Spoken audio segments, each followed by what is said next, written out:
The last draw of Redemption Ridge. The sun hung like a brass bullet in the merciless sky as Jake Iron Eyes Malone rode into Redemption Ridge, his shadow stretching long across the dusty main street like a dark omen.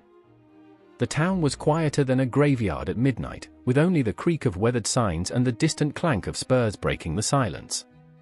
Jake's horse, a steel-gray Mustang named Thunder, snorted and pawed the ground as if sensing the trouble that hung in the air thicker than smoke from a burning barn.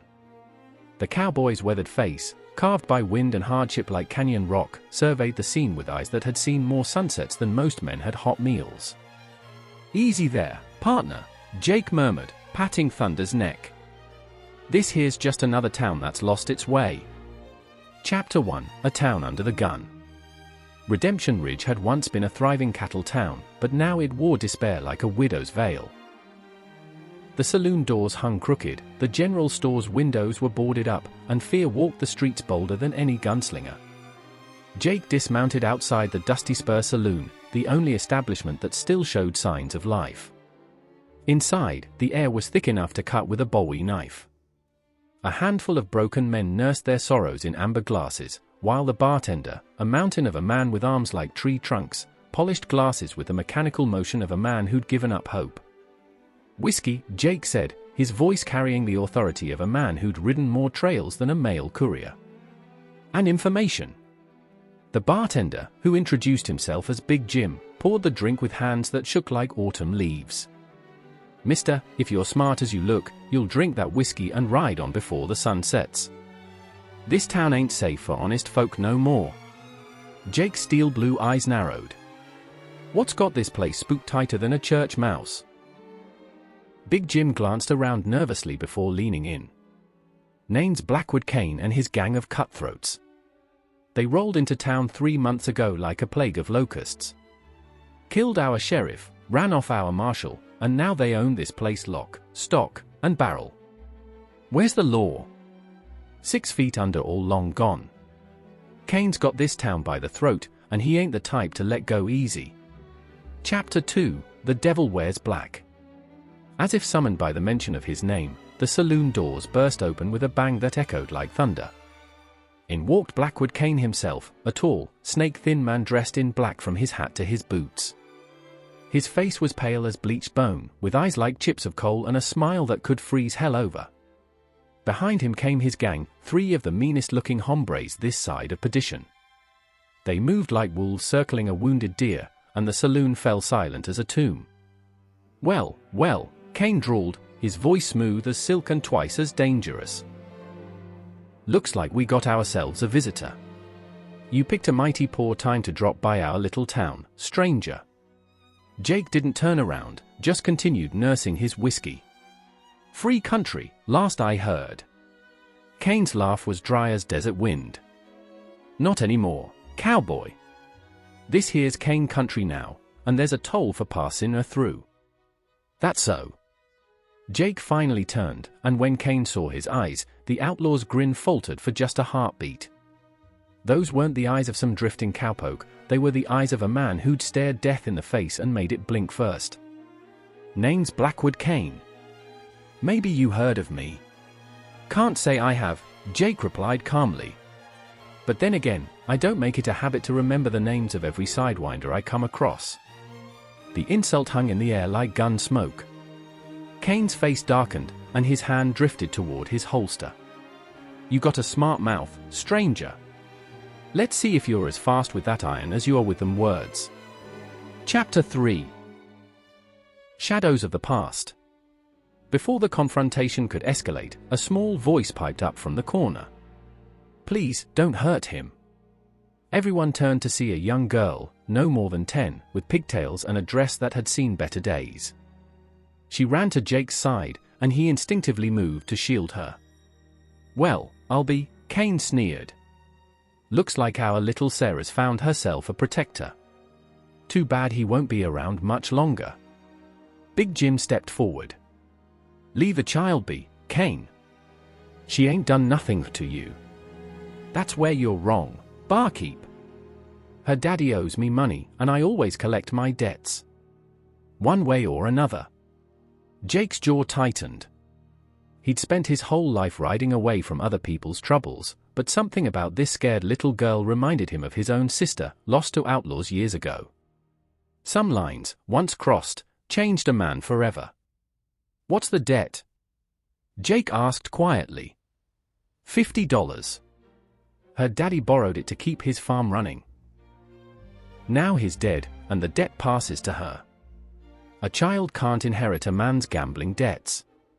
Cain's smile was colder than a mountain winter. "My town, my rules." Jake reached into his vest and pulled out a small leather pouch. He counted out $50 silver and placed them on the bar. "Debts paid." "Well now, that's mighty generous of you, stranger. Course, there's also the matter of interest." Chapter 4, Lines Drawn in Dust. That evening, Jake sat on the porch of the town's abandoned hotel, cleaning his Colt Point for 5 with the practiced ease of a man who'd done it 1,000 times. Thunder grazed nearby, alert to every shadow and sound. Sarah approached cautiously, carrying a tin plate with beans and hardtack. "Mister? I brought you some supper." "Much obliged, little miss." Jake accepted the food gratefully. "What happened to your pa?" He tried to stand up to Mr. Cain. "Said a man's got to protect what's his." Her voice broke slightly. Cain shot him down in the street like a dog. Jake's hand stilled on his weapon. "Where's your ma?" "Died of fever last winter." "It's just me now." The weight of responsibility settled on Jake's shoulders like a heavy coat. He'd been running from his past for 5 years, ever since he'd failed to protect his own family from outlaws just like Cain. But maybe running wasn't the answer anymore. "Sarah, honey, what would you say if I told you I was gonna make sure Cain never hurt nobody in this town again?" Her eyes widened with hope and fear. "I'd say you're either the bravest man alive or the biggest fool. Maybe both." Jake chuckled despite himself. Out of the mouths of babes. Chapter 5, High Noon Approaches. Word spread through Redemption Ridge like wildfire. The stranger was calling out Blackwood Cain. By sunrise, the whole town knew there'd be a reckoning come noon. Jake stood in the street, the sun at his back, waiting. He'd sent word to Cain simple and clear. "Meet me in the street at high noon, or ride out of town and never come back." The response had been equally direct: "I'll be there, and when the smoke clears, you'll be buzzard bait." As the clock tower chimed 12 times, Cain appeared at the far end of the street. He walked with the confidence of a man who'd never lost a gunfight, his black coat billowing behind him like the wings of death itself. The townspeople watched from behind windows and doorways, holding their breath like the whole world was waiting for thunder after lightning. "You sure about this, stranger?" Cain called out when they were 50 paces apart. "Ain't too late to ride away."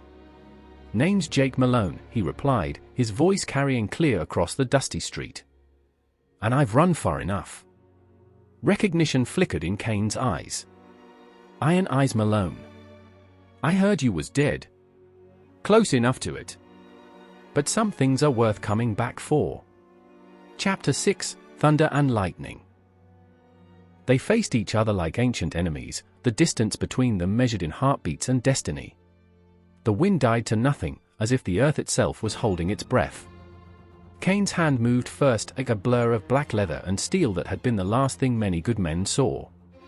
But Jake was faster, his draw smooth as silk and deadly as a rattler's strike. The Colt appeared in his hand like magic, flame and thunder erupting from its barrel. Both guns spoke at once, the reports echoing off the buildings like cannon fire. Smoke drifted between them like morning mist. When it cleared, Blackwood Cain lay sprawled in the dust, his black hat rolling away in the wind. Jake stood tall, his smoking gun already holstered, a small smile playing at the corners of his mouth.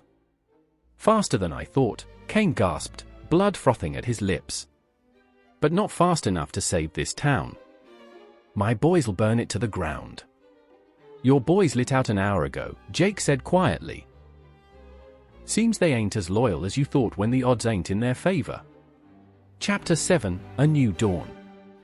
As the sun set over Redemption Ridge, painting the sky in shades of gold and crimson, the town began to come alive again. The boarding house reopened, the general store took down its shutters, and children played in the streets for the first time in months. Sarah found Jake preparing to saddle Thunder. "You're leaving? Time to move on, little darling. This town don't need me anymore. But where will you go?" Jake looked out at the horizon, where the stars were beginning to twinkle like distant promises. "Wherever the trail leads, I reckon. There's always another town that needs help, another wrong that needs setting right. Will you ever come back?" Jake knelt down to her level, his weathered face gentle. "Maybe someday. But you don't need me to come back, Sarah. You got something stronger than any gun." "What's that?" "Hope. And the courage to stand up for what's right. That's worth more than all the fast draws in the world." Epilogue: The legend lives on. Years passed, and the story of Iron Eyes Malone's stand at Redemption Ridge became legend. Some said he was a ghost, others claimed he was an angel of justice. But Sarah, who grew up to become the town's first female mayor, always knew the truth. He was just a man who'd learned that running from your past only makes you tired. Sometimes, the only way forward is to plant your feet, face the storm, and do what's right, even when it's hard, especially when it's hard. Because in the end, a man ain't measured by how fast he can draw or how far he can ride, but by whether he'll stand up when standing up matters most. And that's a lesson worth more than all the gold in California. The trail goes on, and somewhere out there, under the endless western sky, Iron Eyes Malone still rides, not running from his past anymore, but toward whatever tomorrow might bring. Moral: true courage isn't the absence of fear, but doing what's right despite that fear. Sometimes the greatest battles aren't won with guns, but with the choice to care about others more than yourself. A man's worth isn't measured by what he runs from, but by what he's willing to stand for.